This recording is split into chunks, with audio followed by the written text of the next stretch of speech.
Okay, now let us meditate upon the absolute Satyam Param Dhimahi. Let us begin with verse 7 of Vedanta Sutra, the 7th aphorism. Heyatva vachanachcha. It is not said in scripture and anywhere that one should give up one form of Brahman to achieve something higher. So the argument going on now is that there is a certain Sagun Brahman, the counter-argument, that is a manifestation of Shakti connected to the three modes of material nature. And Vedvyas is explaining here that no, ultimately, as we've described, the Sagun and the Nirgun are one.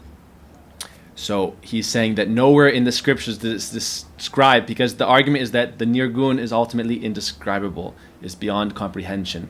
And so what is described in scripture is something that's connected to the three gunas, just so that you can have some kind of conception of it. But Vedvyas is actually saying they are one. And that's why the Om Purnamada Purnam verse is the next argument that comes along in this sequence.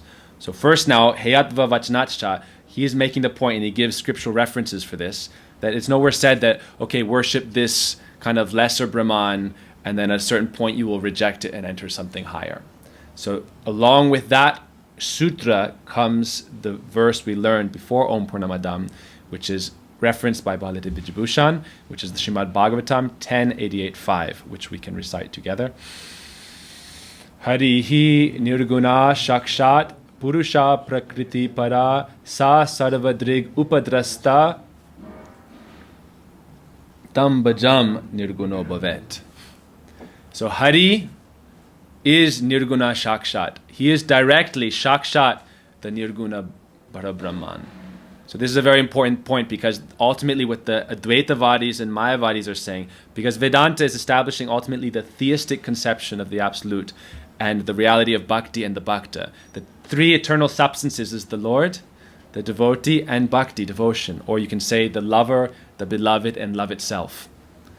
And if ultimately they are one without individual experience, then that is the conception of Kevala Dvaitavad. It's absolute monism. But Jiva Goswami, Baladev Vijayabhushan, our gurus teach that although it is all ultimately one substance, there is still the individual experience within that oneness. And that is the idea of the premi, the lover, the premi, the beloved, and prem itself, the love. Or Bhakta, Bhakti, Bhagavan. These three things are eternal.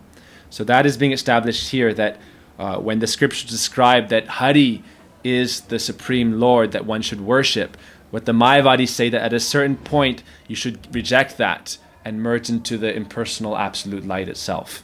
So what Vyasadeva is explaining is that no, ultimately that Hari is Nirguna Shakshat. So therefore devotion is eternal.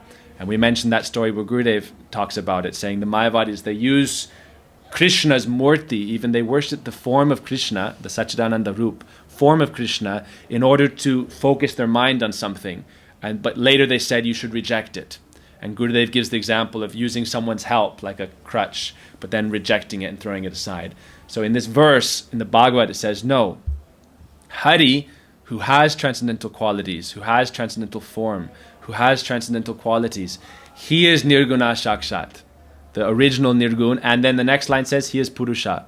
Purusha means like Ishvara Parama Krishna, the original Purush, the original controller of all controllers, the original master, with actual form, features, personality, not just impersonal void or impersonal light. Prakriti Para means he is beyond the three modes of nature. Prakriti Para, which is what we've also already described in previous sutras and previous classes. Prakriti Para, he is beyond that matter.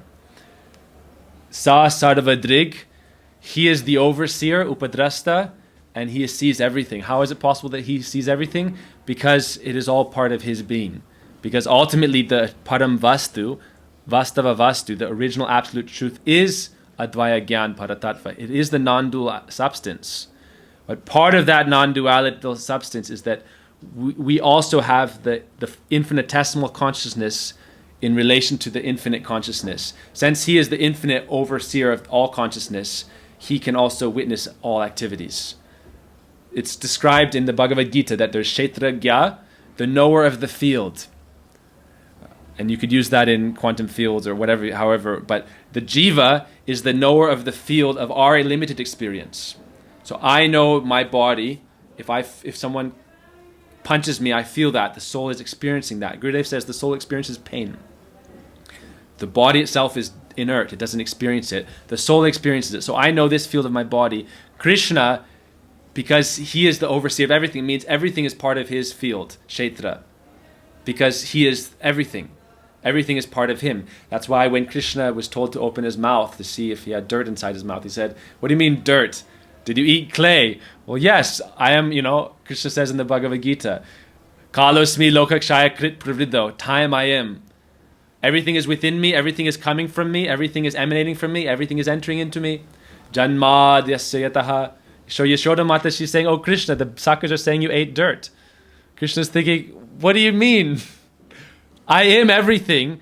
Everything comes from me. Everything comes back into me. So you could say I'm eating it because everything is devoured by me as well. Om Purnam Mada Purnam. It enters back within me. That's going to go into the next sutra, Swapyat. Everything enters within him. He himself in his manifest forms enters unmanifest forms. And the entire creation is within him. So when he opened his mouth, Mother Yashoda saw the entire creation, all the different planetary systems. And then she saw herself as well, with Krishna looking in his mouth. That leads us perfectly into fractal theory.